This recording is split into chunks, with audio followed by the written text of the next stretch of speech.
देवभूमि उत्तराखंड के गढ़वाल हिमालयी सीमा पर स्थित केदारनाथ धाम से सभी शिव भक्त परिचित हैं। बाबा केदारनाथ के इस धाम की गणना 12 ज्योतिर्लिंगों में भी की जाती है। इस धाम की विशेषता यह है कि यहाँ साल के 6 महीने मंदिर के कपाट खुलते हैं और बाकी के दिन भक्तों के लिए ये कपाट बंद कर दिए जाते हैं। लेकिन मंदिर में उपस्थित सभी देवताओं को उमीखाट लाया जाता है और वहीं उनकी पूजा की जाती है। हिमालय की गोद में स्थित इस धाम के दर्शन करने के लिए देश विदेश से श्रद्धालु लाखों की संख्या में यहाँ आते हैं। साथ ही इस स्थान का अलौकिकता को देखकर मंत्र मुग्ध हो जाते हैं। मान्यता है कि बाबा केदारनाथ के दर्शन के बाद ही बाबा बद्रीनाथ के दर्शन करने की मान्यता है, अन्यथा यहाँ की गई पूजा निष्फल हो जाती है। इसके साथ धार्मिक ग्रंथों में ये भी बताया गया कि यहाँ बाबा केदारनाथ सहित नर नारायण के दर्शन करने से सभी पाप मुक्त हो जाते हैं और अंत में मोक्ष की प्राप्ति होती है। आइए जानते हैं केदारनाथ धाम से जुड़ी कुछ रोचक कथाएं और रहस्यों के विषय में।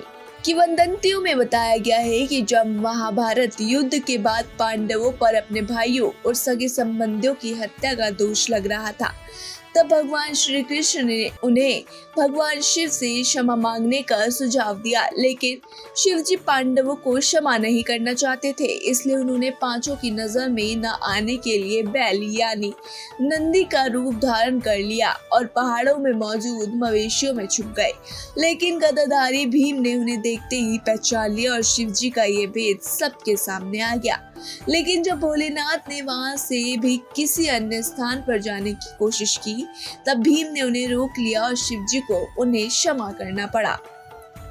बता दें कि जिस स्थान पर पांडव शंकर जी से मिले थे, उस स्थान को गुप्त काशी के रूप में जाना जाता है। लेकिन कुछ ही समय बाद गुप्त काशी से भी भोलेनाथ अदृश्य हो गए और 5 सिद्ध रूपों में प्रकट हुए। वे 5 रूप है। केदारनाथ में उनके कूले हैं, रुद्रनाथ में उनका मुख मौजूद है, तुंगनाथ में हाथ और मध्यमेश्वर में उनका पेट मौजूद है। महादेव की जटाई कल्पेश्वर में मौजूद है। इन 5 सिद्ध स्थानों को पंच केदार के नाम से भी जाना जाता है। भगवान शिव का ये भव्य मंदिर मंदाकिनी नदी के घाट पर स्थित है। मंदिर के गर्भगृह में हर समय अंधकार रहता है और दीपक के माध्यम से भोलेनाथ के दर्शन किए जाते हैं। यहाँ स्थापित शिवलिंग स्वयंभू हैं, जिस वजह से इस स्थान का महत्व और अधिक बढ़ जाता है। शास्त्रों में बताया गया कि केदारनाथ धाम में सबसे पहले मंदिर का निर्माण 5 पांडवों ने किया, लेकिन वह समय के साथ विलुप्त हो गए। फिर आदि गुरु शंकराचार्य जी ने इस मंदिर का पुनः निर्माण किया। खास बात यह है कि उनकी समाधि भी इस मंदिर के पीछे ही उपस्थित है।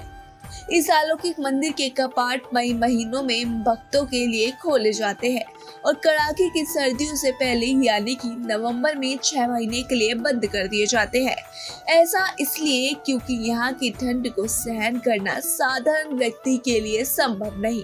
इसके साथ इस मंदिर के संदर्भ में पुराणों में ये भविष्यवाणी भी की गई कि एक ऐसा समय ऐसा आएगा जब केदारनाथ धाम का समूचा क्षेत्र और तीर्थ स्थल लुप्त हो जाएंगे। यह तब होगा जब दिन नारायण नर पर्वत एक दूसरे से मिलेंगे, तब इस धाम का मार्ग बंद हो जाएगा। इस घटना के कई वर्षों बाद भविष्य बद्री नाम के तीर्थ का उत्थान होगा। तो देवभूमि में उत्तराखंड में स्थित केदारनाथ धाम की ये कथा, इसके बारे में जो हमने आपको बताया, आपको कैसा लगा हमें कमेंट बॉक्स में जरूर बताएं। तब तक के लिए हमारे चैनल को सब्सक्राइब कर ले।